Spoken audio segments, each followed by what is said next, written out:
sudah nanti baru bicara, nanti baru bicara lagi. Nah, maka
sa ida kami.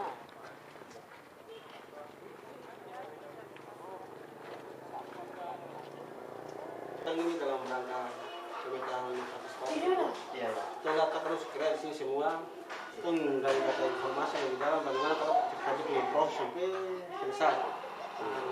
Karena kan punya bagian kita kira itu kan mau buat publikasi website. Jadi tetap kota wilayah.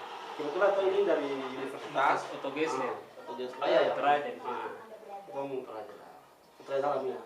Jadi mungkin lebih menghemat waktu, mungkin kakak cerita proses sosial sampai pembuatan kamar seperti apa. Iya. Kalau terima kasih banyak. Kalau proses sosial sebenarnya itu dilakukan oleh YBAW. Tapi meskipun dia lakukan oleh YBAW, selalu dia undang kami. Nah, pada saat mereka mengundang kami hadir dan mengikuti proses. Jadi mungkin Pak Lawrence dia sudah cerita itu ya, awalnya itu dikasih undangan, baru mereka dikumpul para kepala suku atau kepala suku yang mengambil yang punya kapabilitas untuk bicara tentang wilayah adat itu. Setelah itu mereka dipanggil, terus dipanggil misalnya wilayah suku A, ya toh. Jadi itu tetangga-tetangganya wilayah-wilayah adat yang ada di sekelilingnya itu tidak dipanggil. Kemudian berembuklah berbicara. Setelah dia di dalam itu dia berbicara, mengambil suatu kesimpulan apa yang akan kita lakukan ke depan. Biasanya di dalam proses ini itu tidak gampang, itu melalui proses yang lama, yang panjang. Dan biasanya selama ini yang saya ikuti, kalau wilayah adat yang dekat-dekat ke kota itu kan lebih sulit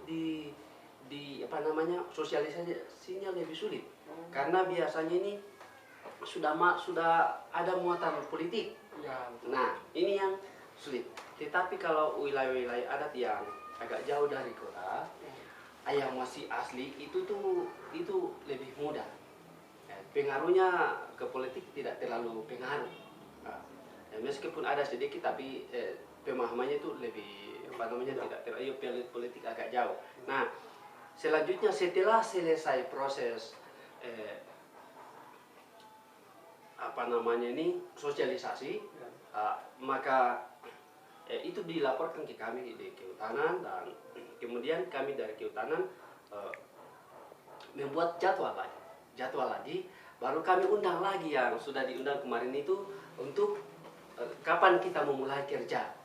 Nah, ya jadi yang sudah diundang di dalam itu, di dalam wilayah adat itu, di dalam setiap macam satu wilayah adat itu kita biasanya itu diangkat dua atau paling tidak satu yang paling membimbing dia kepala suku yang mewakili itu toh, kepala suku besar lah gitu.